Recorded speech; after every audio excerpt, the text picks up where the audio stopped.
Buenas noches y bienvenidos a El Mundo por Montera. Antes de empezar nuestra tertulia de hoy, me gustaría presentarles con brevedad 3 casos clínicos, en el mejor sentido de la palabra. Están aquí conmigo mientras el resto de nuestros contertulios propiamente dichos, que serán 5, aguardan en la mesa de costumbre. Dentro de un rato me trasladaré a ella. En primer lugar, a mi izquierda, Cándida Galán. En 1982, una persona que era su novio, cuando ella se levantaba de la cama en su propia casa, la agredió primero con el palo de la escoba o algo parecido y luego le asestó 9 cuchilladas. Una de ellas, mortal de necesidad, en la yugular. Cándida tuvo la suerte de caer de tal manera que la propia postura de la cabeza impidió que la sangre de la yugular siguiera manando y al mismo tiempo un rayo de sol que entraba por la ventana, eran aproximadamente las 9 de la mañana, coaguló la sangre. Un vecino tenía 2 mastines, estos 2 mastines olieron la sangre y empezaron a rascar en la puerta o intentar saltar por la terraza, no lo sé muy bien, y Cándida Galán, después de estar 2 horas prácticamente muerta en el suelo de su domicilio y 5 días también prácticamente muerta en la unidad de vigilancia intensiva, fue devuelta a la vida por los médicos. Cándida, yo he visto una entrevista que te hizo Mercedes Milá en el programa Buenas noches y he visto también un programa de Vivir cada día realizado por Javier Macua que obtuvo el premio Ondas contando tu caso. Y sin embargo, ni con Mercedes Milá ni con Javier Macua relataste lo que te sucedió durante esas 2 horas que estuviste en el suelo de tu domicilio y durante los 5 días que permaneciste en la UBI, y sin embargo en una novela que acabas de terminar, escrita a medias con Pedro Caso, una novela testimonio, una novela reportaje, una novela verité, no sé cómo llamarla, hablas de toda una serie de experiencias trascendentales, de experiencias metafísicas, de contactos con el más allá que tuviste durante ese periodo de tiempo. Querría saber en primer lugar por qué a Mercedes Milá y por qué a Javier Macua no le hablaste de esto. En primer lugar, es un tema que efectivamente solo lo he tratado una vez, más que una novela, es una biografía que se hizo en unas condiciones muy especiales, o sea que bueno, las condiciones eran propicias y no se podía eludir contar esa parte, porque esa parte es la que, diríamos, hace que yo recupere una vida. Quiero decir, yo parto de la muerte y desde la muerte organizo una vida que me ha costado 7 años, pero en principio, bueno, el plazo era en 3 años, porque mi mayor problema era que no me había muerto y que estaba condenada a vivir en un lugar donde mi espíritu no tenía sitio. Entonces el problema que tenía es que yo tampoco me podía suicidar porque esto era implicar a una conciencia. Entonces yo tomé la decisión de pactar 3 años, en esos 3 años yo me iba a apañar, ayudada con mi fantasía y con la experiencia de donde venía, para tratar de recuperar las mínimas herramientas necesarias como para vivir dentro de lo que podemos entender por vida. Es un tema que no me gusta hablar y además me siento un poco como con la espada de ahí, porque el tema aislado es muy pobre, porque además partimos de herramientas que no son las necesarias. Quiero decir, para vivir es importante morir y de hecho la gente que vive sabe la pérdida continua que hay de vida. Es la única manera de seguir viviendo. Para morir hay que morirse mucho más y para ir a la otra vida hay que estar muerto. Entonces el lenguaje que vamos a utilizar es la palabra y la palabra es sagrada y más para una actriz, pero no deja de ser una herramienta muy pobre porque estamos desde la vida. Tú durante todo ese tiempo en el que estuviste clínicamente muerta, entrabas y salías de tu cuerpo, o mejor dicho, tu alma entraba y salía de tu cuerpo. Hay una parte, en el libro que por el tercer ojo, por la glándula pineal. Yo estuve 3 horas, afortunadamente, sin ser atendida, y la primera experiencia, a pesar de tener 25 años, es que mi vida parecía un fracaso, pero sí estaba lista para una cosa bastante seria, que era morir. Quiero decir, estaba en disponibilidad para morir. Quiero decir, o sea, la agresión era tan clara, eran 9 agujeros en el cuello, la yugular cortada, la médula seccionada, por lo cual el término de pedir auxilio era imposible, porque la voz se reproduce arriba, tratar de moverme era imposible por la médula. Entonces estuve 3 horas sin ser molestada y con bastante disponibilidad para entregarme a la experiencia. Durante estas 3 horas yo fui observando cómo iba perdiendo la vida, o sea, cómo mis funciones se iban desconectando. Las salidas, efectivamente, como tú bien dices, normalmente eran, diríamos, por el tercer ojo. La primera cosa que en eso ya, además, he contactado con otra gente, que se suele perder al perder la vida es la vista, porque se abre otra visión. Y la última es el oído, o sea, la percepción del oído, uno puede estar oyendo y estar muy muerto. Entonces de ahí, bueno, pues aterrizó un vecino, ya prácticamente era un cadáver porque las moscas habían por favor, pululado. Cándida, perdona que te interrumpa. Dejemos al vecino, Sí. dejemos No, tu dejamos al lucha vecino, por volver entonces, a apoderarte de pero tu hay cuerpo. 3 horas. ¿Qué es lo que viste? Entonces, es que hay que especificar, porque yo estuve 21 días en coma en una unidad de cuidados intensivos, aunque yo considero que estuve 30 de la situación, pero las dos situaciones son diferentes. En la una hay una libertad de un cuerpo, o sea, que deja de funcionar. Quiero decir, no hay la obligación, como en el caso de la UBI, de obligarte a vivir en un sitio donde tú no puedes vivir. Entonces la experiencia es diferente. La primera es una experiencia de libertad que podríamos decir, o sea, hablábamos de que la vida es el aliento o la palabra. Entonces, bueno, es ese aliento que se conecta con el universo. No me digas una experiencia de libertad. Dime concretamente, cuando tú entrabas y salías por el tercer ojo que está situado aquí, ¿qué es lo que veías? A lo libre, salía ¿Tú veías tu cuerpo allá a la abajo? totalidad que diríamos podría ser el universo, quiero decir, a poder ver a mis vecinos, a poder, con una cosa que podríamos entender entre pensamiento o conciencia, eso ya depende de los términos que queramos barajar. ¿Y veías el cerebro como una especie de pila luminosa? Sí, todo eso son, o sea, el cuerpo se fue desconectando por partes, entonces el problema que tenía era una sección de médula, por lo cual, o sea, el cerebro efectivamente era una pila como una fuente de energía o de luz. Eso era el cerebro.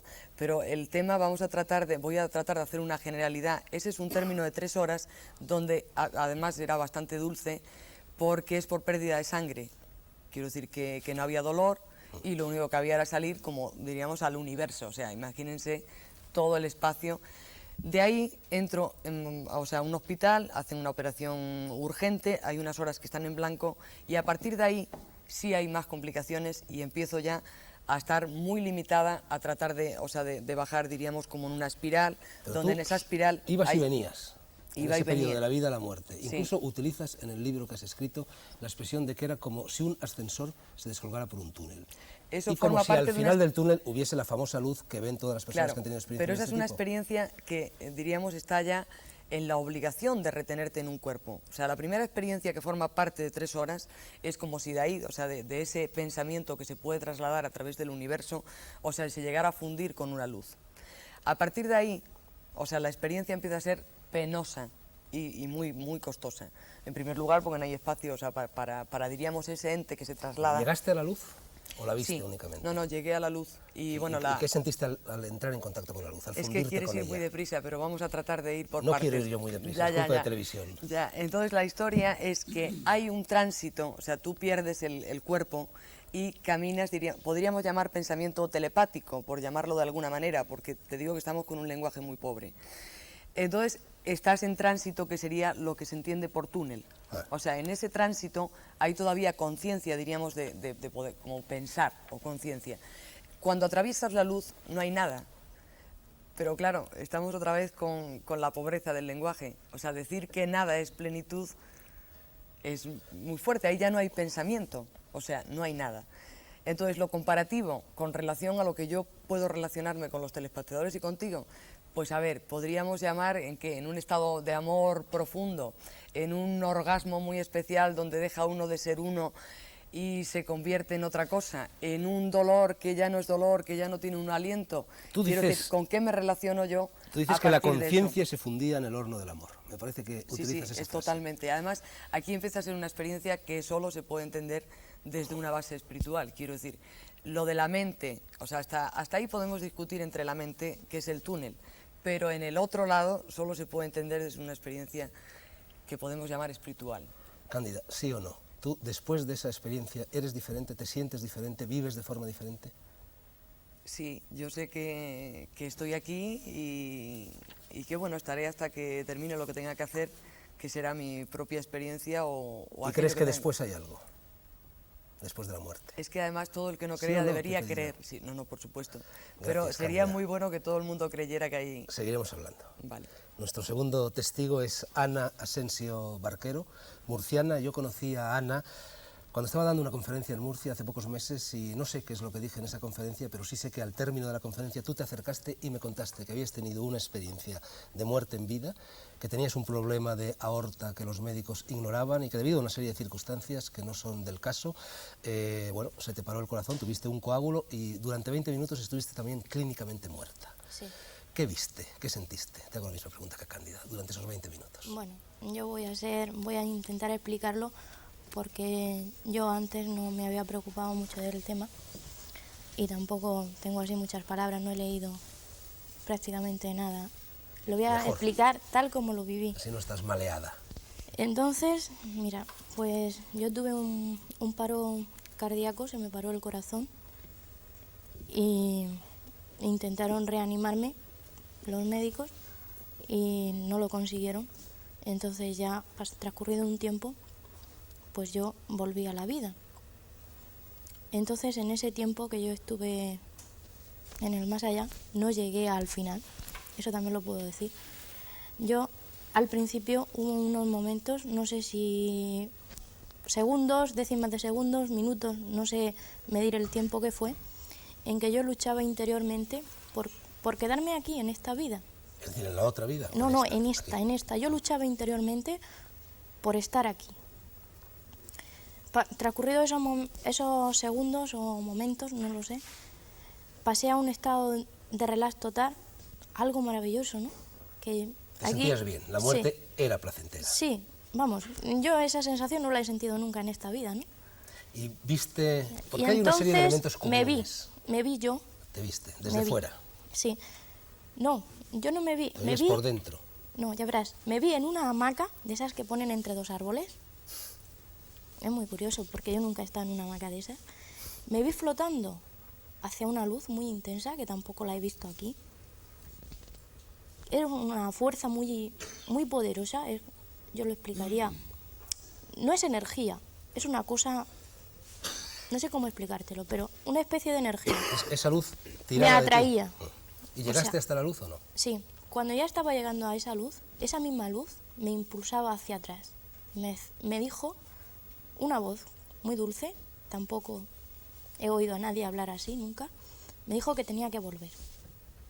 Vuelve a la vida, algo así. Y entonces volviste. Y entonces fui descendiendo, pero también lentamente, o sea, me vi toda de blanco, la hamaca blanca. ¿Descendías con pena? Sí, ¿Querías quedarte allí? sí. ¿Viste rostros, seres, personas? No vi rostros, no vi seres, además que la luz esa, es posible que que tuviera una imagen, pero era como una nube, no era una imagen así muy clara, de donde salió la voz. Ahora, Me dijo, tienes que volver, y fui descendiendo lentamente, y cuando volví a la vida, pues me encontré liada en una sábana blanca para llevarme al depósito de cadáveres. ¿ahora tienes miedo de morir? No, ¿Crees que hay un más allá? sí, la muerte es agradable, además muy agradable. Gracias, Ana. Vamos con el tercer testigo, Rafa Vilar. Rafa Vilar, que es un antiguo amigo mío, hace pocos meses estaba en su casa de Ibiza, una casita en el campo. Estaba, creo que, echado en la cama con tu mujer. No sé si estabas dormido o despierto y de repente te moriste. O algo muy parecido a la muerte. ¿Qué sucedió? Bueno, yo difiero con mis compañeras porque, como decías tú al principio, lo mío no ha sido clínico ni voluntario, ha sido más bien espontáneo, que me ha tocado porque me tenía que tocar. De alguna manera ha influido a lo mejor de un hermano que tengo muerto y entonces pues yo estaba en la cama fumando y leyendo un cigarro, leyendo una revista y al dormirme pues empecé a notar como un cosquillo que iba subiéndome y como que todo me empezaba a dar vueltas. De repente empecé a notar que ya no estaba, o sea, yo estaba encima de la habitación, me veía mi cuerpo, a mi mujer que estaba al lado y a mi hija, que yo estaba unido por, no es un cordón, es más bien como energía, o sea, lo nuestro, el espíritu es energía. Nosotros aquí tenemos dos cuerpos, un cuerpo astral y un cuerpo físico. De eso hablaremos enseguida con los contertulios. Entonces, pues yo veía no es el cordón, es eso, la energía. A mi mujer la veía con la energía que le rodea a ella, yo me veía sin energía, dado que yo estaba allá encima. Y entonces, pues, yo recorrí, pues, mis vidas, no sé si eran las otras vidas o reencarnaciones que he tenido, anteriores o posteriores a esta vida. Tú sí viste gente. Yo vi a mi hermano, estuve hablando con mi hermano, con una prima mía que estaba muerta, unos amigos. Incluso con una persona que, por lo visto, había tenido un accidente aquí en Madrid, en la calle de Costa Rica. O de Concha Espina. De Concha Espina. Concha Espina, sí, un señor rubio, con el pelo rizado.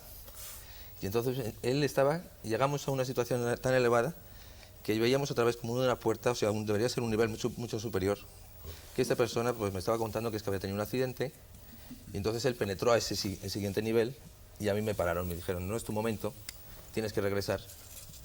Entonces al regresar, dado que pues mi mujer o algo así me tocó, y entonces te crea un shock, y entonces cuando regresé otra vez al cuerpo, y entonces pues yo digo, me estoy muriendo, digo yo, desperté a mi mujer y digo, vámonos de aquí. ¿Te fuiste al hospital? Me fui al hospital, digo, oye, me estoy muriendo, digo, aquí ocurre algo porque no puede ser, digo, yo me estaba viendo ahí abajo, te estaba viendo a ti como estabas durmiendo, que lo que hacías, que te has movido, me has despertado, y yo me estoy muriendo, entonces que me creó un shock, y fui al hospital, en el hospital me dieron un Valium, y dice, no, te se ha fumado algo. Taquicardia. Bueno, y viste al parecer una especie de grandes huevos. Sí, bueno, al otro lado es como si fuera... Es que, claro, como decíamos vosotros, no se puede explicar. O sea, nosotros en esa situación lo vemos y lo comprendemos. Pero claro, explicarlo con las palabras de aquí es como muy difícil. O sea, tú puedes decir que son huevos, pero a mí me parecían huevos. Huevos que deberían ser como almas penitentes o almas en evolución de otro karma o otro nivel. Bueno, y a raíz de esto, entonces, buscaste ayuda. Busqué Encontraste ayuda. en Ibiza En Ibiza una persona, me conecté Tony, con unos amigos un americano y que me debía de dijeron, estar hoy aquí, pero que no está. no ha podido estar Así que yo te porque tiene una ruego que conferencia. ocupes un poco su lugar y que nos expliques lo que te dijo ese americano y qué tipo de experiencias. Bueno, para empezar un poco a hacer historia de este americano, este hombre lleva 10 años trabajando en esto. Él es medium, ¿verdad? Entonces, pues hace, pues, desde hace 10 años hace viajes astrales. Cuando quiere. Cuando quiere. Y además Él se hace va a la Él India. tiene dos, según me ha contado, tiene 2 puntos en donde él va, que es un monte en la India, donde está rodeado de animales, y otro es en una universidad donde él va estudiando para ir elevándose. Entonces él deja su cuerpo para que venga su espíritu, su guía, y entonces hable con las personas que quieren solicitar ayuda.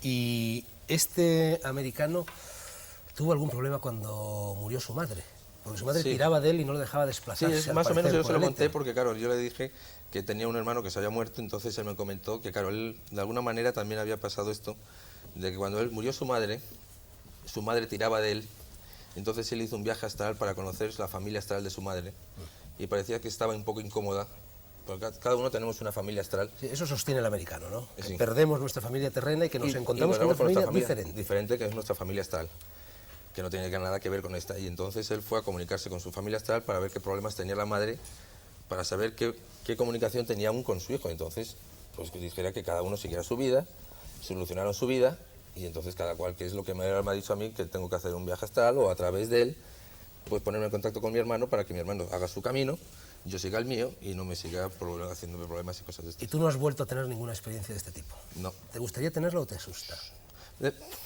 Me asusta al principio. O sea, yo para experimentarla yo solo, me asusta porque, claro, yo no es que tuviera una experiencia agradable. O sea, agradable en el sentido de que yo me veía por aquí encima, sí, pero en el momento que empecé a hablar con gente, claro, de muertos, yo que no quería saber nada de este tema, bueno, no me involucraba nada, pues me daba un poco de temor. Entonces, a raíz de aquel entonces, en los primeros días después de que me ocurrió, pues estaba como más propiciado a tener otros tipos de experiencias. Entonces yo rehusaba tenerlas, para estar mejor preparado o para tener que me dijeran, bueno, tienes que seguir este camino, tienes que ir a este sitio, tal, preguntar ayuda, lo que sea, para seguir al buen camino con donde va mi amigo el americano, que él dice, quiero ir a tal sitio, y él va a tal sitio. Pero no estar piruleando por ahí por el espacio y teniendo experiencias de otras vidas y cosas de estas.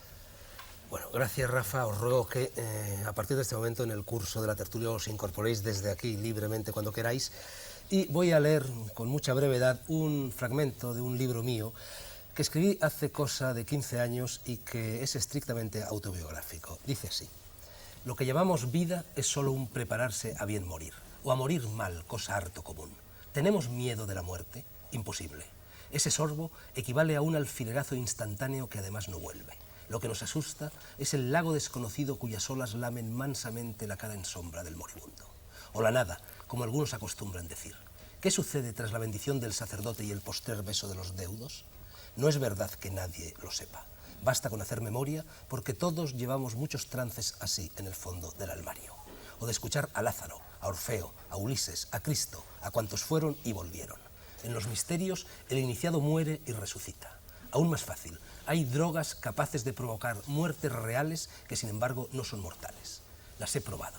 He permanecido exánime durante siglos. He visto en el espejo árboles creciéndome por la cara. He visto la descomposición de mis mejillas, las células, los átomos, el polvo, los gusanos. He visto los huesos transformándose en cartílagos. He visto la baba de las vísceras. He visto gotear mi ojo izquierdo por los pómulos hasta convertirse en una ameba. Y todo eso ha durado siglos. Yo estaba muerto y me hundía en un pasado de lianas y caimanes. Estaba muerto de verdad y sentía espanto, y alrededor de mi muerte era la danza de los monstruos. Pero volví y sé que, roto el hilo de la vida, la conciencia emerge, alarmada a un vacío expectante. Poco a poco, horribles criaturas lo pueblan. Advertimos luego que estamos suministrando las formas y los actos que allí ocurren. Las horribles criaturas son el producto de nuestro pavor. Para los que están en el paraíso, esa fantasmagoría, no menos real que el mundo de los vivos, es dócil. Estar en el infierno es padecerla en ilusoria impotencia como en los sueños. Por fin, dejamos el tejer de los recuerdos y el programa sigue. Un programa que, como sabemos, lleva el título de Vida después de la vida. Y no solo, como acabamos de comprobar, después de la muerte, porque hay, al parecer, personas que vuelven del más allá o de la última frontera antes de pisar ese más allá para contárnoslo y para seguir mortalmente vivas. Nuestra tertulia de hoy en realidad hubiera debido llamarse Vida en paralelo a la vida, o mejor aún, sobre la inmortalidad del alma. Para hablar de todo esto y de lo que hemos escuchado, tenemos, ya lo he dicho, 5 contertulios, además, por supuesto, de Rafa, Cándida y Ana, que se incorporarán a la conversación desde sus butacas. Vamos a hablar, en primer lugar, con el padre Pilón, jesuita, parapsicólogo muy conocido en España, continuo organizador y animador de cursos y de conferencias relacionadas con la parapsicología, profesor de la Universidad de Comillas, profesor de ética general y moral del trabajo social y también de deontología de la enfermería. Padre Pilón, ¿qué es, desde el punto de vista científico o paracientífico, es decir, parapsicológico, lo que acabamos de escuchar? ¿Y qué es un aura? ¿Y qué es un desprendimiento de aura? Te pido un diagnóstico. Muy bien. Pues lo que vamos a escuchar es lo que pudiéramos llamar una proyección extracorpórea o clarividencia viajera, desdoblamiento, que se produce según las experiencias de quienes lo han vivido y de quienes han investigado en estos temas. Hay una especie de desprendimiento de algo, de alguno de los elementos constitutivos de la compleja estructura psicosomática o psicológica del ser humano. Hay algo que parece que se desprende y que tiene estas experiencias, la más curiosa, la extracorpórea, de poderse contemplar generalmente en una posición de escorzo, desde una altura, y el trasladarse a otras dimensiones. La experiencia de Rafael es de alguna manera espontánea, pero que puede ser incluso provocada, podría ser desdoblamiento. Viaje astral propiamente tiene una diferencia, y es que cuando el viaje astral es a unas regiones o unas zonas, unos niveles, pudiéramos llamar cósmicos, hoy por hoy desconocidos. La gran dificultad que ha quedado muy clara, y los tres que han expuesto sus respectivos casos lo han expuesto, es la inefabilidad. Tropezamos con que no hay palabras, porque no hay términos de comparación, no tenemos expresión, es una cuestión de tipo semántico, para expresar, y nos tenemos que refugiar en la limitación idiomática de las palabras que cada uno tenemos. Ahora esto, pues en un nivel distinto, sería una confirmación o un elemento que diríamos de apoyatura experiencial de lo que en otro nivel, el nivel de creencia, hemos hablado de inmortalidad del alma, de vida, post-mortem, etc. Por lo que pasa, claro, las interpretaciones pueden ser varias. Por lo que yo he escuchado de las tres experiencias, creo que corresponden a esto que decimos, que es una proyección extracorpórea, que puede ser producida de muchas formas, pero concretamente en los casos de coma o de vida, no es vida después de la vida, es vida en la vida, porque no ha habido el traspaso de esa frontera. Creo que es el gran fallo de la obra de Moody, no es vida después de la vida, sino vida en la vida, en ese momento fronterizo, con eso que llamamos, pero que no sabemos lo que es muerte. De hecho, desconocemos en qué consiste la muerte, la muerte auténtica, porque no tenemos elementos de juicio sobre ello. Y estas personas que luego, por diferentes formas de reanimación, han vuelto. Que sea el aura. Bueno, el aura, ahora quizá hablaremos de los diferentes elementos, de los diferentes planos que podemos considerar de la estructura esa del ser humano. El aura puede ser una bioenergía, un elemento bioenergético que el hombre emite. Están las experiencias kirlianas, hay otra serie de experiencias, pero de hecho propiamente no sabemos bien exactamente, por supuesto, la naturaleza de esa bioenergía la desconocemos.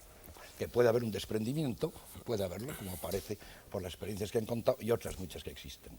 Segundo contertulio y conocido ya por las personas que siguen este programa, Francisco López Swami, presidente de la Fundación Yoga para la Paz, profesor de yoga, vegetariano impenitente, autor del libro Bajo la superficie y sentado en estos momentos casi como Gautama el Buda. Swami, ¿qué piensas tú de todo esto?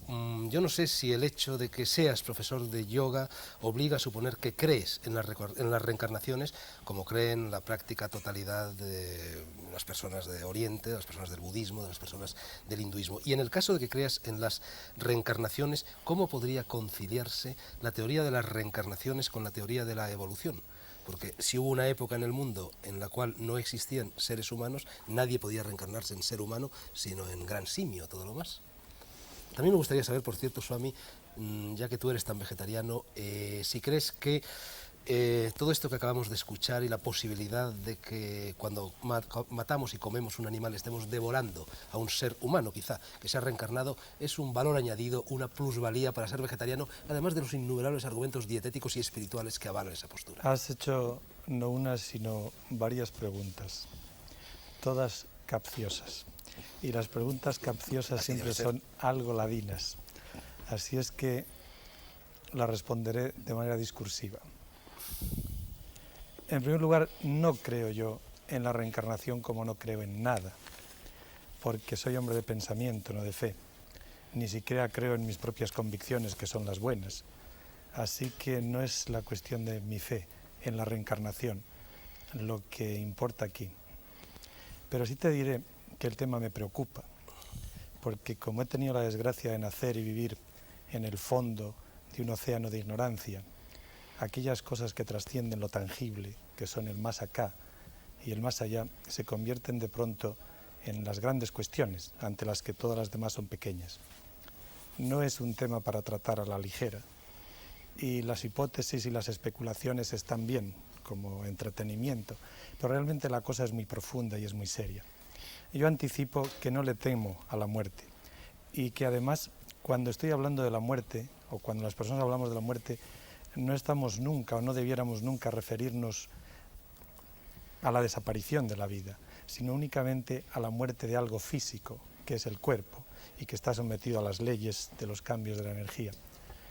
Pero, aunque a los científicos les cuesta mucho, existe algo en este universo que no es puramente físico, y que por lo tanto no muere, en el sentido de desaparecer ni de transformarse. Lo intangible y lo puro no muere. Dentro de nosotros alienta algo de esa naturaleza. Y cuando hablamos de reencarnación, no debiéramos entenderlo a la ligera tampoco como una persona que ha desaparecido y de pronto toma otro cuerpo, como el que se cambia de vestido y vuelve. Seguramente no es la personalidad lo que se reencarna, tal vez sí la individualidad, de la misma manera en la que se perpetúa la sabiduría en las especies. De esa manera lo entiendo yo. Y ciertamente que hay una evolución, y la ley del karma y la reencarnación no la contradice, sino que la justifica y la explica. ¿Cómo podría haber una evolución si no hubiese esta especie de continuidad en la vida? Cada nueva vida sería un comienzo de nuevo y no se transmitiría en las especies, y el instinto no tendría ningún sentido.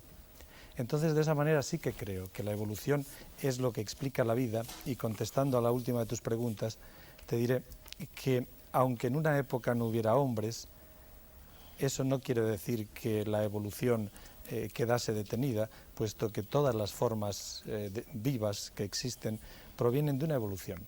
La humana puede ser el punto culminante sobre la Tierra, pero las formas evolucionan. Y en un momento dado, cuando esas formas primitivas comienzan a hacerse preguntas, se encuentran con un ego o con una inteligencia, y a partir de ahí un ser humano. Bien, conste, Swami, que cuando utilizaba el verbo creer no me refería a la fe, sino a la opinión nacida del pensamiento. Tercer contertulio entre Swami y el Padre Pirón, Elio D'Alberti, italiano de Milán y presidente de la Asociación para la Unificación del Cristianismo Mundial en España. Elio D'Alberti, aparte de haber tenido experiencias de este tipo, ha dado una serie de conferencias aquí en Madrid muy recientemente, en el mes de abril, sobre estos temas, vida después de la vida, etc.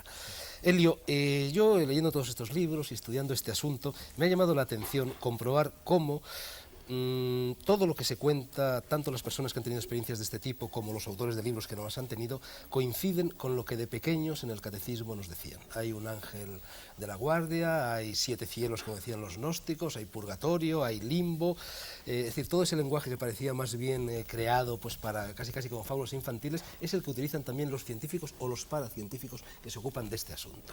Es así, todas las religiones y también las conclusiones a las que ha llegado la parapsicología coinciden en esta versión del más allá. Sí. Sí, porque si nosotros estudiamos todos los libros o las enseñanzas religiosas, y si queremos mirar la Biblia, en la realidad, si leemos la Biblia desde un punto de vista de la parapsicología, nosotros podemos encontrar muchos hombres psíquicos, ¿no? Da ejemplo, Moisés, en el Antiguo Testamento, oía voces, tenía escritura automática. Entonces podemos ver que en la realidad no solo Moisés, los profetas, también ejemplo Jesús, San Pablo. Jesús, pero yo pienso que de los hombres psíquicos era el más grande, ¿no? Ahora, no solo estando en el campo de la religión, pero también en la filosofía. Y nosotros vemos también Pitágoras, era un grande psíquico. También él, como hemos oído, no tenía capacidad de palabra para expresar las experiencias espirituales que él tenía. Entonces ha desarrollado un discurso geométrico, ¿no? La famosa matemática que nos ha enseñado a él. Y vivía Sócrates, Platón, todo era gente psíquica. Y si nosotros miramos también Santa Teresa de Ávila, era una grande medium. Entonces, en la realidad, decimos, el mundo angélico también es una realidad, este ángel de la guardia. Porque Dios, cuando ha creado, crea antes el mundo espiritual. Porque Dios es un espíritu puro. Entonces, crea el mundo angélico. Luego, cuando empieza a crear, no empieza con el hombre, porque el hombre es la creación última, la obra maestra de Dios. Entonces nosotros vemos que hay una evolución, pero no como dicen Darwin o los evolucionistas materialistas, ma hay una evolución guiada de este ser. Entonces vemos que se empieza de una partícula que sirve para formar átomos, moléculas, tenemos el mineral, luego pasamos al vegetal, al animal y por fin el hombre. El hombre es el único ser que tiene intelecto, emoción y voluntad. Prácticamente es una esfera que no se puede tocar, no material, ma están en el espíritu, llamamos la mente espiritual. ¿Qué cosa es la mente espiritual? Es una energía donde prácticamente sirve para tener un ideal de vida, donde busca el amor, donde busca los ideales. Luego tenemos una mente física que sirve, es como el instinto animal, que sirve para la reproducción y también para poder tener la comida, porque necesitamos dos tipos de energía, ¿no? El tipo físico, que viene del sol, el aire, y luego necesitamos también elementos negativos que vienen de la tierra, que es el agua y la comida. Entonces estos elementos dan vitalidad a nuestro cuerpo físico, que crece en una manera mecánica, natural. Te ruego que acortes la intervención porque Sí. es mucho tema para tan corto programa. Luego, quiero decir, el espíritu también necesita, decimos, para crecer un alimento que viene de Dios, que es el amor y la verdad. Entonces el dar y recibir entre estas dos energías, entonces si la acción, decimos, del cuerpo físico es positiva, el elemento que entra en nuestro cuerpo espiritual puede crecer.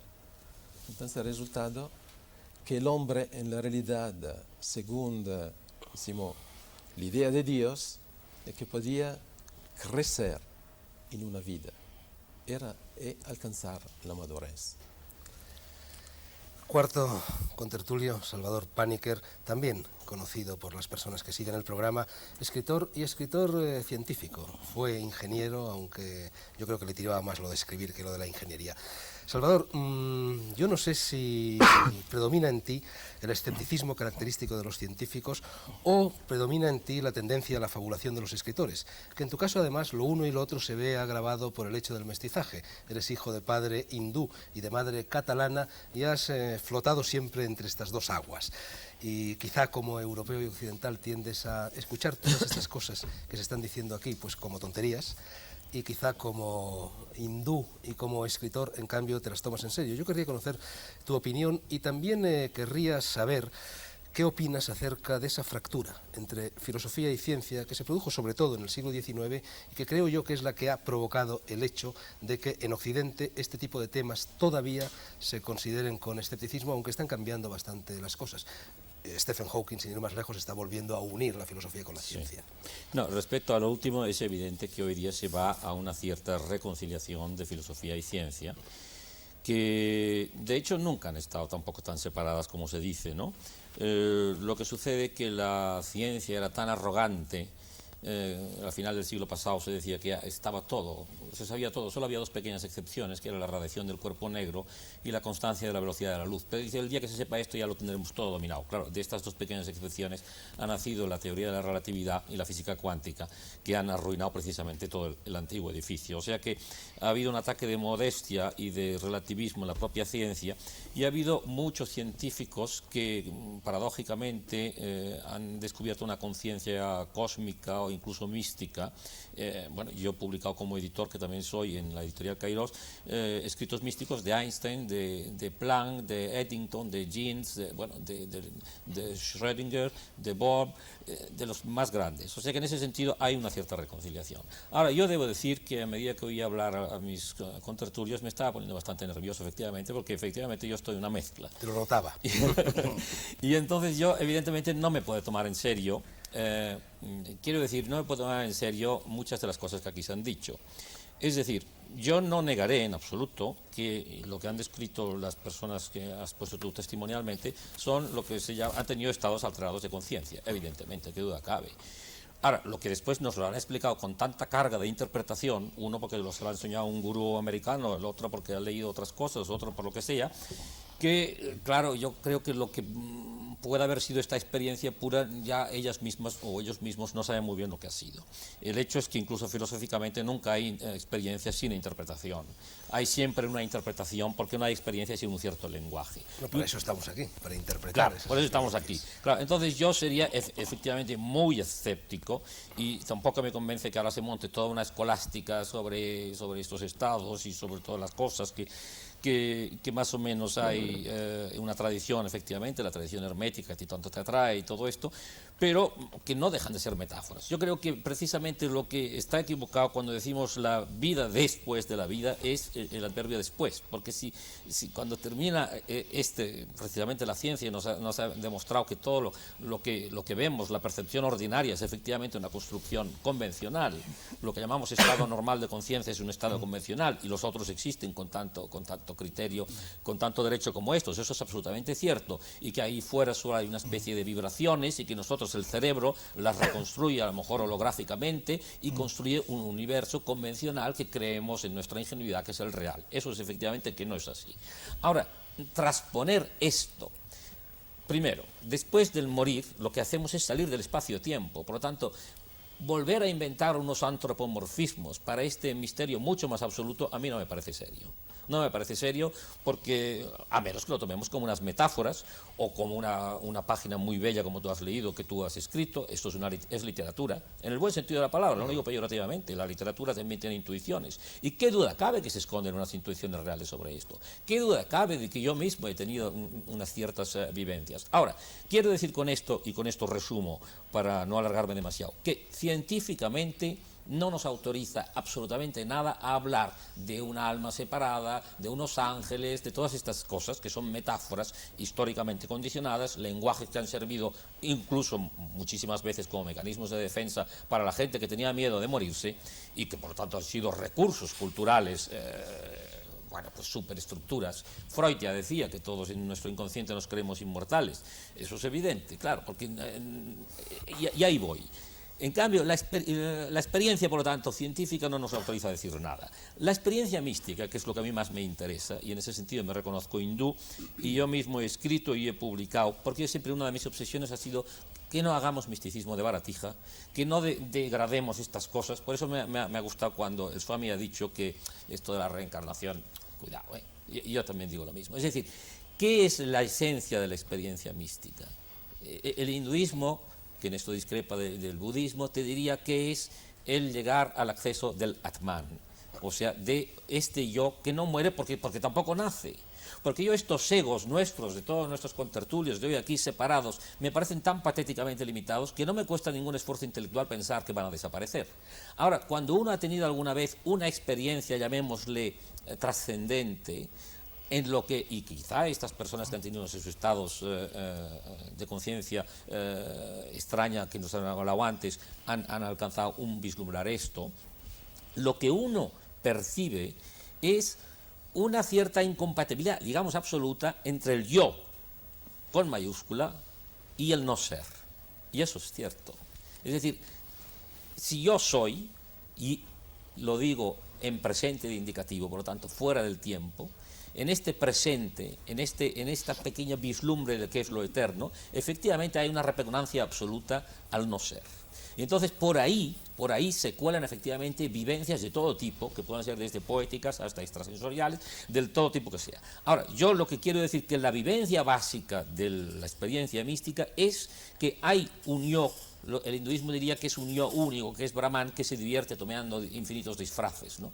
Que es el que, por así decirlo, pues ahora juega a encarnarse en esto, en el otro, en el de más allá. Pero que los egos individuales, el hinduismo distingue mucho, y los ingleses también, entre el ego y el self, entre el ego y el Atman, es la esencia para no incurrir en un tipo de misticismo de baratija. Además me parece, realmente quiero decir, yo cuando una cosa que trata ya de lo metafísico es imaginable, es describible en lenguaje, y en esto ha tenido toda la razón lo que ha dicho Cándida Galat cuando ha dicho que nuestro lenguaje al hablar de esas cosas es inadecuado, entonces ya desconfío completamente de ello. De modo que lo máximo que podemos hacer es admitir efectivamente un ámbito trascendente, negarnos, como decía el que hoy está de moda Wittgenstein, a hablar de ello y admitir unas ciertas experiencias de estados alterados de conciencia que de algún modo nos aproximan a ello, pero nada más. Último contertulio. Si me permites, Fernando, para que no se enfríe esto, que sí, me ha parecido interesantísimo, con permiso de Félix.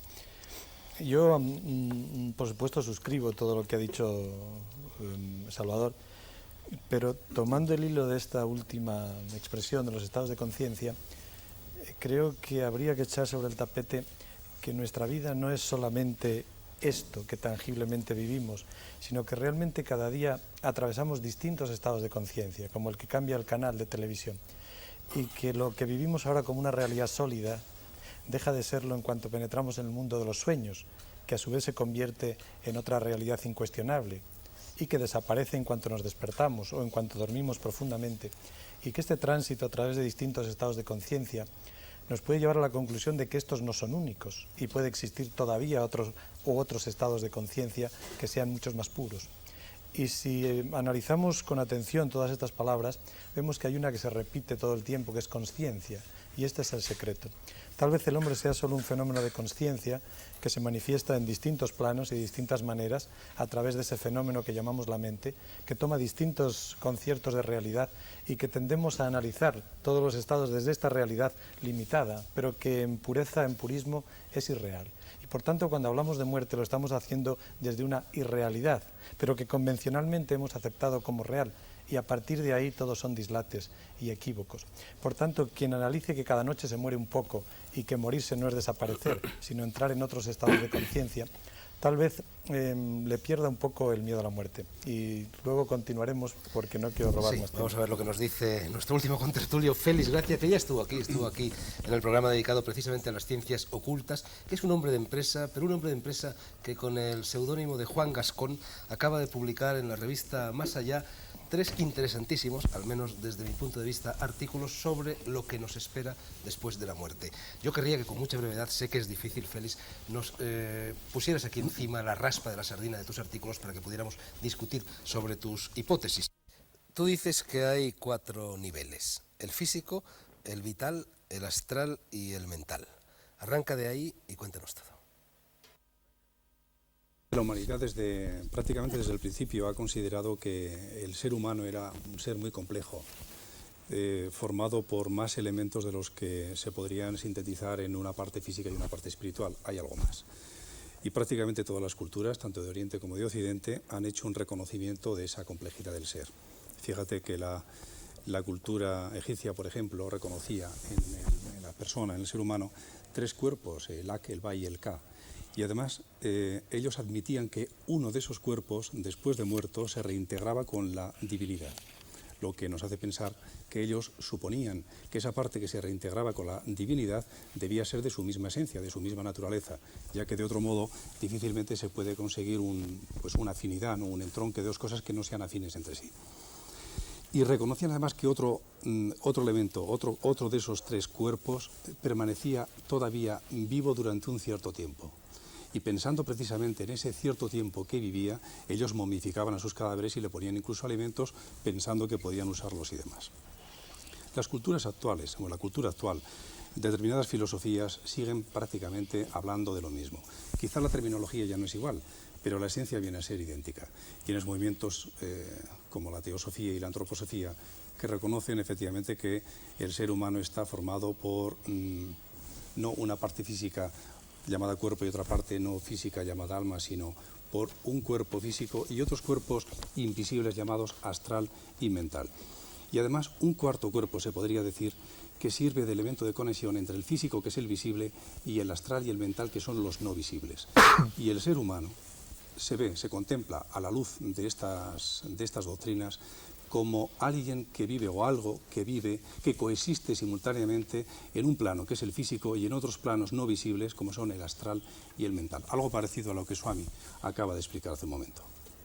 Bueno, ¿y qué nos pasa después de la muerte? Bueno, pues la muerte realmente, la muerte no existe, habría que decir. En realidad lo que hay es un tránsito, lo que hay es un pasar del mundo físico al mundo astral. La muerte y el nacimiento vienen a ser prácticamente el mismo fenómeno, solo que enfocado desde un lado o desde el otro. Cuando nacemos pasamos del mundo astral al físico y cuando morimos pasamos del físico al astral. De manera que morir significa simplemente desprenderse de un vehículo, del cuerpo físico, pero la persona, el ser, continúa viviendo.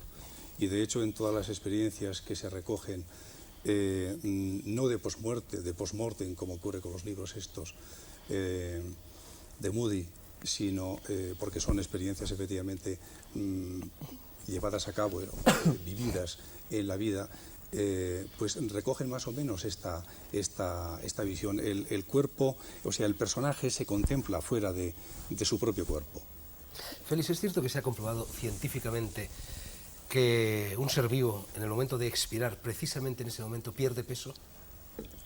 Bueno, esto mira, a principios de siglo, y creo que más o menos fue por el año 1909, a principios de siglo, hubo un científico eminente, el profesor McDougall, que trabajaba en el Hospital General de Massachusetts, y él realizó experimentos, primero lo hizo con animalitos, en unas básculas especiales diseñadas al efecto, y él comprobó que indefectiblemente en todos los casos, cuando el animalito expiraba, indefectiblemente perdía de una manera instantánea peso, naturalmente, un peso muy pequeño, pero que se podía cuantificar.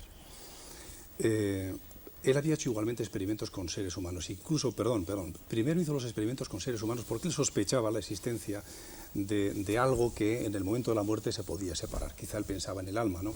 Hasta el punto de que cuando los medios de comunicación se hicieron eco de esa noticia, publicaron que se había pesado el alma. Después, cuando repitió los experimentos con animalitos, entonces dijeron que el alma no, porque los animales no tienen alma. En definitiva, se comprobó que en el momento de la muerte, en el preciso instante de la expiración, se produce una súbita pérdida de peso, y que no tiene nada que ver con la pérdida de agua, por ejemplo, por una evaporación instantánea de la misma, porque se construyeron básculas herméticamente cerradas y demás, algo que hacía suponer que el experimento podía ser pues, lo más aséptico posible. ¿Y por qué no van a tener alma los animales? ¿Y por qué no van a tenerla? Bueno, pues posiblemente también la tengan los animales, no te digo que no. No te digo que no, sería un alma diferente, evidentemente, ¿no? Por supuesto, además la diferencia que hay entre un animal y nosotros es simplemente millones de años. El otro día, en otra tertulia paralela aquí, alguien afirmó algo muy curioso, pero de este tenor también. Afirmó categóricamente, dijo que las ratas sufrían depresiones. ¿Cómo lo sabe? Yo le conté la historia es que a mí de esta distinción entre el hombre y los animales me parece, aparte de petulante por parte nuestra, injusta y científicamente no justificada, ¿no? Se hacen muchas afirmaciones, aquí hemos hecho, pero normalmente se hacen. Las personas no podemos desprendernos de ciertos atavismos y tendemos a hacer afirmaciones muy fáciles sobre temas que no nos resultan alcanzables. Eso de describir específicamente, dar nombres a estados, cosas, yo creo que muchas veces lleva a la confusión. Primero, porque a las mentes más simples tienden a aprenderlo a manera de catecismo, de una manera doctrinaria, y lo repiten como que fueran la Biblia, como papagayos, pero completamente convencidos de que están diciendo algo muy grande. Y yo creo que el esfuerzo que requiere este tema de esta noche, que es muy importante, ciertamente, yo, en contra de mi costumbre, casi no me estoy inclinando por el lado del humor, porque el tema no lo requiere. Creo que el esfuerzo que requiere es un esfuerzo de pensamiento. Las personas debiéramos reflexionar mucho más sobre nuestras propias experiencias y también sobre las maneras en que eso puede ser, antes que apuntarnos a teorías más o menos exóticas o más o menos elaboradas que vienen, porque cualquier píldora que se traga puede dañar el estómago. Sí, pero fíjate, yo creo que el origen de todo esto que estamos diciendo aquí es de los curas. Bueno, aparte de esto, sí, porque aparte... y de antes, ya ha citado el amigo a Pitágoras, ¿no? Porque la doctrina de que existe un alma es un invento órfico pitagórico, ¿no? Quiero decir que efectivamente a mí no me convence lo más mínimo, pero es igual, admitámoslo históricamente. Es el miedo al morir, ¿no? Es decir... Punto, por favor. Yo creo que el miedo al morir, y en esto no estoy haciendo una broma, se lo debemos en cierto modo a la Iglesia y a las tradiciones cristianas. Bueno, porque no hay que confundir, la Iglesia ya ha sido demencial. No hay que confundir el afán de supervivencia, que era un intento de vivir a toda costa, con el miedo a morir. Son dos cosas distintas. Yo creo que las personas nunca hemos tenido miedo a morir, sí, pero miedo al infierno sí. Es decir, a lo que puede venir después de morir. Bueno, pero permíteme terminar el esquema y así os lo paso como incitación intelectual a lo mejor. Dice, a mi modo de ver existen frente a la muerte tres, digamos, actitudes, ¿no? O tres respuestas. Yo me acuerdo que bastante antes de morir, por supuesto, hablaba con Tierno Galván sobre la muerte y él me decía, a mí esto de la muerte me parece música celestial. Claro, Tierno estaba en la tradición agnóstica positivista, que a mí me parece muy sana, porque es una de las buenas maneras de superar el problema de la muerte. Que ya lo decía, me parece que era Epicuro, decía, el tema de la muerte no es problema, dice, porque mientras yo estoy, la muerte no está, y cuando la muerte está, yo ya no estoy. El sofisma bueno, bonito. y Wittgenstein ya decía que la muerte no es un evento de la vida, ¿no? Por lo tanto, una es esta manera, llamémosle, y Jean Val decía que la condición humana consiste en no pensar en la muerte, ¿no? En una forma de esta también es el apoyarse, que es algo que a ti te gusta mucho, que un poco la conciencia de los grandes arquetipos. Efectivamente, esto ha servido mucho a la humanidad y es muy sano y es muy sabio y está muy bien. Y no soy yo quien lo destruye. Además, como editor vivo en parte de publicar libros en esta dirección. Por lo tanto, esto está bien. Pero es una forma. Otra forma... ¿Te refieres a las religiones? Eso es, sí, que no dejan de ser como... podríamos también calificar mecanismos de defensa. Son mecanismos de defensa frente a esta ansiedad por el no ser, ¿no? Y esta ansiedad antropomórfica, históricamente condicionada, bueno, pues hace grandes edificios, incluso edificios culturales, o incluso mecanismos de agresividad, muchas cosas hay que son lo que el psicoanalista Otto Rank llamaba la represión de la muerte, que decía él que era la represión básica, más que la represión sexual.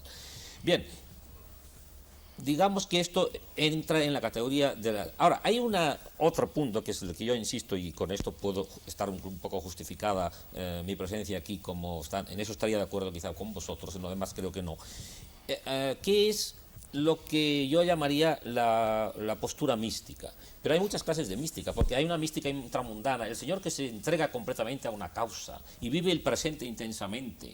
Es aquello que le preguntaron me parece que era al jesuita Estanislao de Borja. Francisco de Borja. No, San Francisco, no, de Cosca, perdón. Que dijeron, oh, padre, si usted ahora dentro de un segundo estaba el hombre corriendo por el campo, y le dijeran que iba a morir, ¿qué haría? Digo, seguiría corriendo. ¿No? San Juan Berman. Exacto. Sí, bueno, pues uno de estos dijo esto, y me parece correctísimo. Si estás volcado en el presente, la angustia del morir no existe. Y entonces, ¿qué es el estar volcado en el presente? Pues eso es una actitud totalmente mística, ¿no? O sea, que la mística es trascender este ego. O sea, la muerte es una catástrofe para el ego. Si nos identificamos con el ego, no tenemos más que obtener una postura histérica, como la que se suele tener en Occidente frente a la muerte, o bien buscar mitos de consolación, que son más o menos los que esta noche se han establecido aquí. Ahora, si uno vive intensamente el presente, y a esto yo le llamo una actitud mística, si uno se entrega totalmente a lo que hace, en este momento nos entregamos a esta conversación, en este momento, si estamos realmente entregados en esta conversación, nos da igual morir. Cuando tú amas a una persona y estás en aquel momento vivenciando el amor, te da igual morir. Cuando tú te estás entregando a una causa que te importa más que ti mismo, te da igual morir.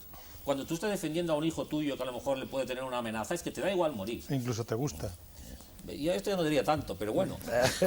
Bueno, Salvador, es curioso que hayas salido a relucir el nombre de Tierno Galván, porque precisamente la revista en la que Juan Gascón o Félix Gracia publica sus artículos ha lanzado al mercado también una cinta magnetofónica con la voz, o la presunta voz de Tierno Galván hablando desde ultratumba. Yo no sé si a ti, como experto en psicofonías, te merece algún crédito. Es que primero no es una psicofonía, es un estado de trance, supuesto que haya trance del hermano Pedro, que a quien conozco muy bien, pero en fin, yo no quiero entrar en el tema. Sí, parece que tiene unas inflexiones de Tierno Galván, pero en fin. Bueno, pero entonces hablemos de las psicofonías de verdad. ¿Qué sucede y qué tiene que ver todo esto de lo que estamos hablando con el mundo de las psicofonías? Hombre, la psicofonía... ¿Son voces del más allá? Bueno, así han nacido con ese nombre que le puso Jürgenson en la primera o en la segunda de las obras que él publicó, Voces del Más Allá. La primera la tituló Radiotelefonía con los difuntos, que yo creo que son dos libros que hay que justificar el sentido comercial o publicitario con que puso los títulos, pero que creo que les hicieron a las psicofonías un mal tercio, porque eso no está demostrado. Sí parece que hay una cierta... y dentro del mundo de los que investigan con cierta profundidad la psicofonía, hay una cierta tendencia, un predominio a la interpretación trascendental. Yo no es un tema que domino completamente, es un hecho curioso. Sí tengo que decir que las psicofonías que yo conozco y de las que conozco el origen o cómo se han realizado, realmente yo creo que sí, podríamos decir que el 100% tiene relación con alguien que ha traspasado ya esa frontera. Pero quizá todas las personas que nos están escuchando no saben lo que significa. Bueno, la psicofonía es estas voces que no son perceptibles normalmente por el oído y que sin embargo se obtienen mediante una grabación en una cinta magnética, en una cinta virgen, y luego son audibles cuando se reproduce el sonido. Ahora hay un hecho muy curioso, que son unas experiencias en Luxemburgo, y luego hay un sacerdote francés, François Brun, que ha logrado en un circuito cerrado en vídeo, ha conseguido simultáneamente con la psicofonía, consigue imagen, fotografía. Las psicoestampitas, sería eso. Fotografía las teleplastias, estás hablando de las teleplastias realmente, ¿no? Bueno, no son teleplastias, ¿no? Son imágenes en una cámara de televisión. Pues en televisión. Pero en fin, pero teleplastia normalmente es otra cosa, suele ser en materia sólida. Son imagen, y concretamente hay una que realmente tiene una semejanza casi total con Constantino Raudive, que es uno de los grandes investigadores hasta que murió de la psicofonía. Es curioso que sale simultáneamente con el fonema, con la grabación, sale la imagen de la persona que lo produce, y siempre son personas que han fallecido. Claro, esto, como decía Salvador, realmente son cosas, las interpretaciones son muchísimas, y tropezamos con toda esa dificultad de saber realmente de todo lo que trasciende. Por su propio nombre nos está indicando que es algo que de lo que nosotros a nivel experiencial, a nivel científico, no tenemos nada que decir, porque trasciende esa misma realidad. ¿Tú tienes Ahora, algo? No, perdona, sí, parece que hay una apoyatura, como decía yo antes, una confirmación dentro de una interpretación concreta, que puede haber otras, porque de la misma psicofonía puede haber interpretaciones meramente naturales. Parece que cada día se van abandonando más, pero puede haberlas. ¿Tú admites la psicofonía, Salvador, o te parece una invención? No, yo realmente de no... De los fabricantes de magnetófonos. No, tanto como esto no, porque no estoy de acuerdo. Pero me inclinaría absolutamente a encontrar una explicación natural, claro está. Bueno, hay algo, Félix, en lo que tú haces mucho hincapié en tus artículos. Tú vamos a prescindir ahora de si es verdad o no es verdad todo lo que tú cuentas en ellos, pero en cualquier caso, bueno, lo que es evidente es que todas las personas que han estado en coma profundo, todas las personas que han tenido encefalograma plano, todas las personas que han estado en muerte clínica y que han vuelto para contarlo, coinciden en una serie de puntos. Y esto no nos viene solo desde el territorio de la mística, sino también desde el territorio de la ciencia. La luz negra, es decir, el túnel, la luz al final, la sensación de plenitud, de felicidad, etc. Bueno, tú sostienes, y en general casi todos los autores, que hay un periodo de tiempo, desde que el cuerpo físico muere hasta que ese presunto cuerpo astral o lo que sea se desprende del cuerpo cortando el cordón plateado, en fin, no cortándolo, siempre volvemos a lo de la inefabilidad, bueno, que transcurre generalmente 3 días, que depende de las personas. Esto lo dice también el Bardo Todol, lo dice el Dalai Lama, en fin, se dice en todos los rincones de la Tierra. Entonces, ¿qué sucede con esas disposiciones legales que obligan a enterrar a una persona antes de que hayan transcurrido, yo no conozco las disposiciones, en fin, 24 o 48 horas? ¿Qué sucede con el aborto? ¿Qué sucede con la eutanasia? ¿Qué sucede con los trasplantes? ¿Qué sucede con los suicidios? ¿Qué sucede con las muertes repentinas? ¿Qué sucede con las cremaciones? ¿Qué sucede con todo eso? Estamos desequilibrando la armonía entre el microcosmos y el macrocosmos con este tipo de manipulaciones, también las manipulaciones genéticas. Seguramente, seguramente. De todos modos, antes he quedado sin decir una cosa, o me he quedado sin decir una cosa, que era la muerte realmente, o cómo se produce la muerte. La muerte, en definitiva, es la separación entre el cuerpo físico y esos otros cuerpos que no son visibles, que llamábamos el astral y el mental.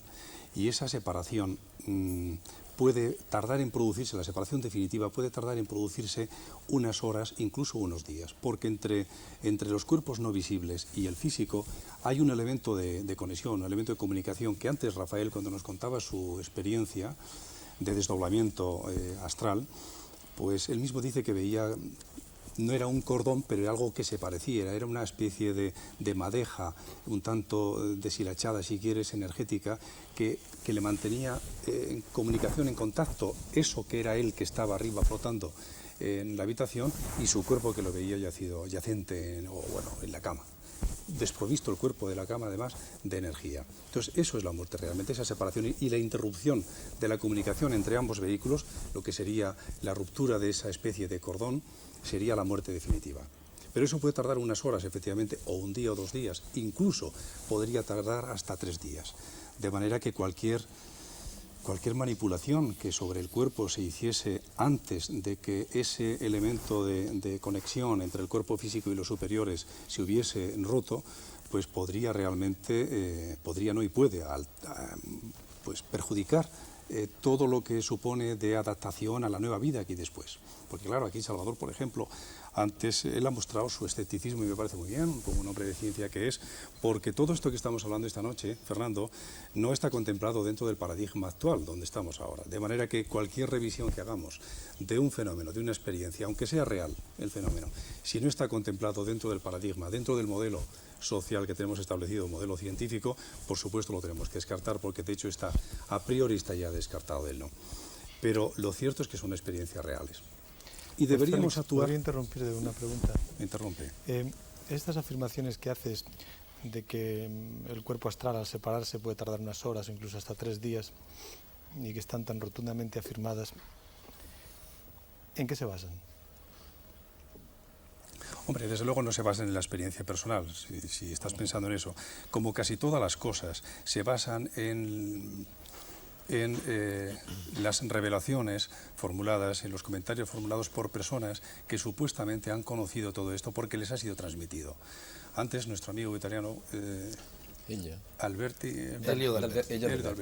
nos decía que Moisés hacía escritura automática o psicografía. Posiblemente él no lo sabe esto, pero posiblemente Moisés sí que lo hacía, y posiblemente Jesús era un gran psíquico que estaba conectado con otro tipo de entidades. Pero estas personas han existido desde siempre. Los profetas han sido personas que estaban en contacto con otras entidades que les facilitaban la información, y los profetas avanzaban en su tiempo. Otra vez te paro. Estas afirmaciones de que los profetas eran personas que estaban en contacto con otras entidades... Posiblemente, te digo, posiblemente. Pero no podemos establecer realidades sobre posibilidades, porque entonces eso nos llevaría al infinito. Hombre, ya, pero te digo que posiblemente, porque hoy en nuestros días y en nuestra sociedad hay personas que son la repetición prácticamente de aquellos fenómenos. Es decir, hoy tienes profetas auténticos que están hablando de acontecimientos futuros, inmediatos, y que lo hacen además transmitiendo mensajes que reciben de entidades que habitan en otros planos, en otras dimensiones más elevadas. Entonces, si esto no tiene credibilidad, claro, tampoco podría tenerla todo lo anterior. Pero digamos que la fuente de información viene a ser esta, es la revelación. También, fíjate tú, un libro, el primer libro que se conoce es el Génesis. Y todo el mundo admite... No, perdona. Bueno, de acuerdo para nosotros, bien de acuerdo. Todo el mundo admite que el Génesis fue escrito por Moisés y además escrito por revelación divina. El Génesis escrito por Moisés. Admitimos nosotros... a Moisés. Lo admitimos en el occidente. No, pero el Génesis es muy anterior a Moisés. Bueno, escribió Moisés el Génesis. Y lo hizo por revelación divina, al menos así consta, no se nos dice de otra manera, no sé si tú tienes otra información. Bueno, en cualquier caso, Swami, y perdonad que os interrumpa, lo que sí es cierto es que más o menos lo que dice Félix es lo mismo que dice, ya lo he insinuado, el Bardo Todol, o los Vedas, o el Génesis. Es decir, la pregunta que tú le has formulado sobre en qué te basas, se la debías formular a quien escribiera, ya fuese Moisés, el Espíritu Santo o Pepito, quien escribió el Génesis, quien escribió el Bardo Todol y quien escribió los Vedas. Pero ¿por qué todos esos textos, que son sin duda alguna textos honorables, son culturalmente hablando, literariamente hablando, antropológicamente hablando, sociológicamente hablando, coinciden sin haber tenido contactos entre sí? Pero no coinciden en esto, no coinciden bueno, en esas interpretaciones que ya son, forman parte de una escolástica muy respetable, pero no, coinciden en otra cosa, coinciden en lo de la experiencia, llamémosle transpersonal. En esto sí coinciden. Eso es sorprendente, que el lenguaje de un anónimo redactor de una Upanishad y Santa Teresa de Jesús es sorprendentemente parecido. Eso es muy cierto, pero a pesar de que los contextos ideológicos y teológicos sean tan distintos, esto sí, pero eso es sencillamente la experiencia mística, que a mí me parece que es lo que hay que salvar de aquí. Pero, es única. Claro, pero degradar entonces las distintas... Esto estamos en el campo de las interpretaciones. Claro. Bueno, pero tú dices transpersonal, Salvador, y además acabas de publicar el que para mí es el mejor libro que ha aparecido hasta ahora en 1989 en España, que es el proyecto Atman, que está escrito precisamente por un gran psicólogo de eso que se llama psicología transpersonal. Sí. Pero yo creo que todo lo que estamos hablando aquí es transpersonal. Yo creo que también las hipótesis de Félix no proponen en modo alguno que tú, Salvador Paniker, cuando te mueras vas a seguir siendo Salvador Paniker. No, poco a poco vas a ir perdiendo el recuerdo de que era Salvador Paniker, eso durará 3 días o 33, y que a partir de ese momento entrarás en una especie de conciencia cósmica, el Satori del budismo zen, la luz blanca de los gnósticos, el pleroma, etcétera, etcétera. No, sí lo he entendido, y por ahí podríamos emprender una cierta aproximación en la medida en que precisamente fuese realmente transpersonal, pero que y ahora lo que yo no veo entonces es en qué sentido de decir que yo la teoría del cuerpo astral y todas estas cosas, bueno, pues a mí quiero decir, no me sirven para nada para esta conciencia que yo tengo de una cosa infinitamente más profunda, que es la conciencia, que yo no sé cómo llamarlo, porque la palabra divinidad ha sido tan desprestigiada y manoseada, y yo he propuesto una vez que hay que estar 300 años sin hablar de la divinidad. Haciendo penitencia. Sí, y entonces quizá la redescubriríamos con más virginidad intelectual y sensorial y de todo tipo. Pero bueno, algo así algo sí, que ya se ve que no tiene nada que ver con el dios de la escolástica, con el unum, el bonum y el verum y el ens, porque es otra cosa, no tiene nada que ver. Si vas a un hospital y ves cancerosos, te das cuenta que esta divinidad bonum, bonum nada, ¿no? Entonces es otra cosa, pero es una cosa muy profunda en la que han coincidido todos los místicos. Esto yo lo acepto. Ahora, todas las interpretaciones que se hagan sobre esto después añadidas son escolásticas. En la Edad Media la gente veía constantemente ángeles y veía brujas y veía cosas, bueno, porque estaba en la, como has dicho tú muy bien, estaba en el paradigma del momento. A lo mejor lo sabía, que a lo mejor lo sabía en aquella época. Tú no me puedes demostrar que no existía. Eso está muy bien en la línea de Fernando, yo estoy contigo, aunque he hecho un poco de abogado del diablo, yo la teoría la conozco perfectamente y en el fondo de mi corazón la comparto y querría que muchas cosas fuesen así. Pero también hago un ejercicio de racionalismo para no dejarse arrastrar por una imaginación que es una tentación muy grande. Estoy de acuerdo con Salvador en una cosa que me parece muy importante. De todo esto se salva la experiencia mística. Y quienes escribieron todas estas cosas probablemente escribieron realmente algo que tú, Félix, llamas revelación, pero que en realidad era su propia experiencia. Este es el camino que a mí me interesa. Cada uno de nosotros debiéramos tener nuestra propia experiencia, pero apuntarse así de pronto a las experiencias de otros es algo que a mí no me gusta. Pero todo esto no desdice en absoluto lo que estamos comentando y creo que con la descalificación no aclaramos tampoco las cosas. Perdona, porque, yo no he descalificado. No lo digo por ti ni por nadie, no. Pero quiero decir que deberíamos, y estoy pensando más en ti, Salvador, ¿no? Por tu mentalidad más cientifista quizá que la mía o que la de otros, deberíamos tal vez hacer un esfuerzo para acercarnos más a lo intuitivo, quizá a lo no racional. Tú has dicho que estás publicando libros, entre otros te he oído decir de Eddington. Y Eddington es un físico importantísimo, uno de los más importantes de nuestro siglo seguramente. Y Eddington ha llegado a formular una hipótesis, que tú sin duda la conoces, de que el universo probablemente está hecho de materia mental. Claro, de materia pensante. Claro, cuando una cosa de estas la dice Eddington, que es un monstruo de la ciencia y que está repitiendo uno de los 7 principios fundamentales formulados por Hermes Trismegisto hace ahora casi 4000 años, cuando él dijo que el universo es mental, pues deberíamos empezar a no encasillarnos tanto quizá en nuestras posiciones. No, pero yo no lo discuto, a mí no me vas a... vamos a ver, que intervenga. Lleva tiempo Cándida y también Ana, por favor. Hemos empezado, cada vez vamos a más pobres. Quiero decir, o sea, vamos reduciendo, porque si El Salvador dice que los ángeles no se los cree, seguramente no los necesita. Quiero decir, Moisés escribía telepáticamente o como era, y yo creo que si alguno de nosotros necesitáramos eso, también podríamos escribir. Quiero decir, la muerte nos queda muy lejos porque no estamos, en definitiva, perdiendo nada, o sea, que vamos a ver si podemos, por lo menos, enriquecer la vida. Quiero decir, la vida no es ni tan científica, ni tan pobre como para empezar a entorpecer a Moisés, a los espíritus, a los ángeles, porque a ver, ¿cómo le explica a uno el fenómeno de que estemos metiéndonos en las casas de la gente? Explícale tú el televisor a un señor que no conozca la televisor. O sea, sería bastante difícil. Entonces, ahí el problema es que yo siento que cada vez voy más pobre. Porque estamos como separando, quiero decir, la mística, ya hay muchos místicos que por supuesto han trascendido a nivel de no comer, de tener como San Juan de la Cruz, el pobre, o sea, ratones comiéndole la piel, quiero decir, han perdido como para que quede una constancia efectivamente en un ideal. También hay muchos científicos que se están dejando la piel, pero si vamos, cada vez que aparece una nueva cosa, perdemos la otra, la vida cada vez va siendo más pobre. Yo creo que el hombre tiene infinidad de posibilidades y son de esta vida. O sea, que va a empezar a experimentar porque las va a ir necesitando. En el momento que partimos de que podemos con una computadora controlar la bolsa en Japón, creo que podemos empezar a creer en otras cosas. Y por supuesto a dar por hecho que por qué no va a haber 7 cuerpos astrales si resulta un nivel sanguíneo que científicamente llevan 2000 años escornándose para que sea muy serio que existe ese nivel o que existe el corazón. Cuando uno se muere, quiero decir, lo que está claro es que queda una carcasa. O eso cualquiera que haya visto un muerto dice, bueno, ahí algo se ha ido. Entonces, ir para allá me parece que esto es imposible porque no avanzamos. Pero, por favor, a ser posible que no vayamos empobreciendo la vida. y que además la muerte es un tema que, bueno, que si uno vive se va a encontrar con ella, o sea que tampoco efectivamente no hay mucho problema. Pero si es todo lo contrario, Cándida, si lo que empobrece es hacer las cosas demasiado accesibles, lo que empobrece es hacer las cosas antropomórficas, lo que empobrece es hacer las cosas que las puedas imaginar como imaginas los ejemplos que has puesto, que son, con perdona, absolutamente banales, ¿no? Eso es lo que empobrece. En cambio, si tú te das cuenta, y tú estabas en esta línea al principio, que hay cosas de las cuales no se puede hablar, porque es que no se puede hablar, entonces es cuando no lo empobreces. Bueno, vamos a ver, yo querría... Sí, Ana, por favor. Bueno, yo quería decir que ni soy escritora, ni soy muy religiosa, ni soy científica, pero cuando una persona sufre y muere, ¿por qué se dulcifica su rostro? No sé si alguno me lo podéis explicar. ¿Por qué se Dulcifica su rostro. Parece que todos los médicos están bastante de acuerdo en que en general la agonía del ser humano, de un modo natural, es pacífica. Mueren dulcemente.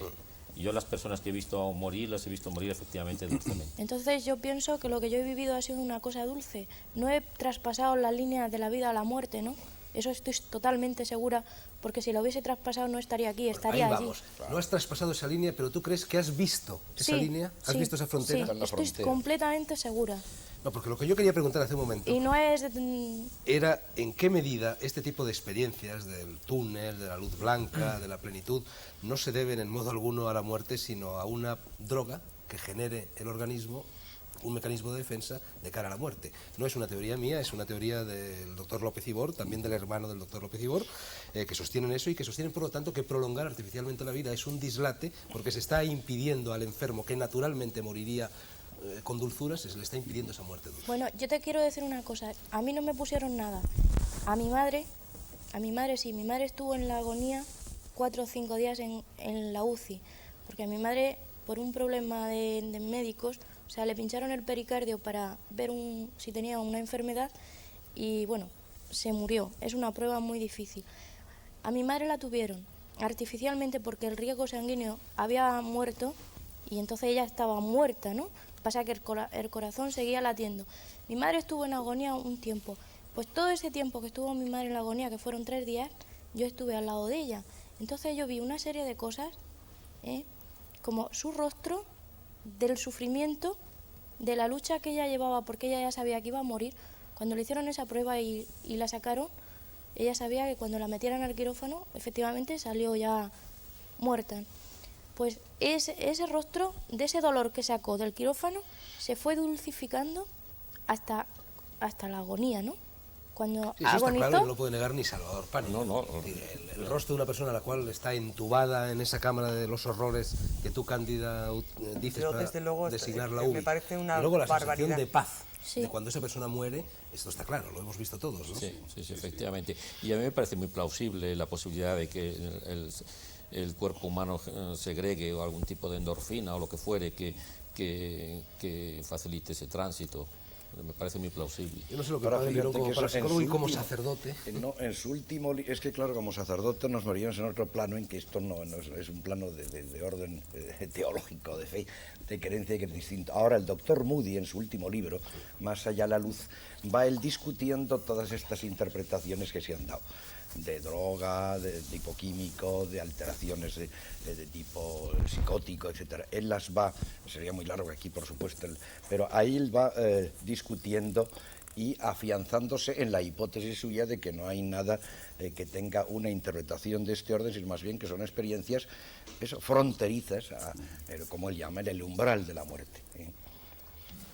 Y esto, claro, lo que vuelvo a decir es sí, serviría de alguna manera dentro del mundo de las hipótesis, que es lo que nos ata ahí, dentro de la dificultad semántica, de la pobreza de nuestro idioma o de nuestra forma de expresión, sí sería una confirmación o una manera de apoyar lo que en el otro orden de tipo de creencia o de orden trascendente teológico en los diferentes contextos religiosos, en todos estos, que es evidente que es una, como hemos dicho, es una constante universal en todo tipo de religión, desde el bardo todol y los hindúes antiguos, etcétera. Todo esto es una constante y existe ese, como antes decís, el miedo a la muerte, que lo debíamos a los curas, y yo creo que lo que hay es el sentido, ese instinto de la perseverancia, de la pervivencia, con la certeza de que eso tiene que acabar un día. Y claro, eso crea un sentimiento, que eso luego en determinadas épocas, ahora creo que no, gracias a Dios, pero en determinadas épocas históricas, religiosamente hablando, la Iglesia haya tenido, pues como esos ejercicios que nos daban desde niños, desde el del infierno y tal, que cómo se descompone. Claro, eso gracias a Dios ya ha pasado, pero en fin, por ahí hemos pasado algunos y eso sí es tremendo.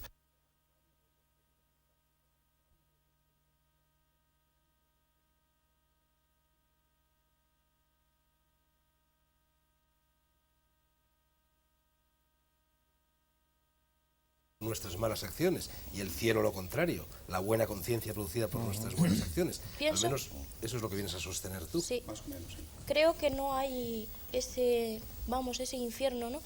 La persona que es mala o es buena lo paga aquí.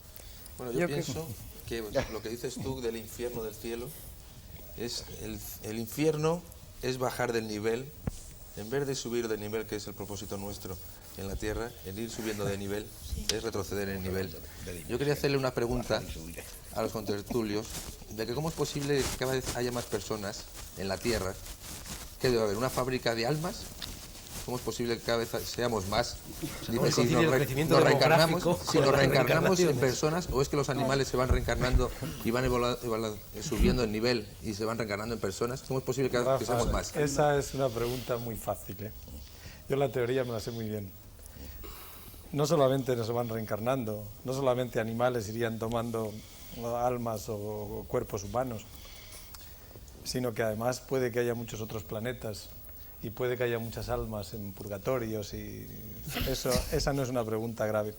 Pero para culminar esta serie de Bueno, pero pensamientos... es una pregunta que echa por el suelo Sí, la sí. teoría de la transformación. Perdona, pero Entonces, os ¿qué dejo vamos ahora la trascendiendo palabra... de planetas en planetas? Sí, no, vamos Podríamos trasladando. cambiando de planetas, entonces Pero el seguimos padre siempre los Pilón mismos. quería decirle Pienso que es cuando una energía, el hablan alma de es la una muerte, energía, no es más. que es algo que dulcifica el semblante, que a mí no me extraña nada imaginarlo cuando cada noche a estas horas apago el televisor y me entra una paz infinita, ¿sabes? Debe ser algo muy parecido a apagar el televisor, eso de morirse. No lo apagarás antes de que termine este programa nunca. Nunca. No, eso sí, ciertamente, como hemos dicho, habéis dicho, ciertamente eso sí, en general hay una dulcificación de los rasgos de las personas en general, lo cual confirma también que lo que estas personas que han pasado por experiencias en el umbral de la muerte dicen que la muerte es dulce. Yo he conocido Desaparece la otros casos, compulsión. algunos La casos. vida es estrés, tensión, esfuerzo. En el momento de la muerte hay una entrega, eso desaparece y junto con esa relajación total. Lo mismo que en la meditación. La meditación dulcifica por completo el semblante. Cuando una persona sale de un profundo trance de meditación, tiene una expresión muy distinta a la habitual. Pero fíjate que ha habido muertes de este tipo en que se han producido, digo muertes, estados de estos, en accidentes violentos, que más bien parece que tenéis el contrario, y la experiencia que ellos transmiten cuando luego han sido reanimados porque no han muerto, es también de este tipo pacificador. La violencia es para observar.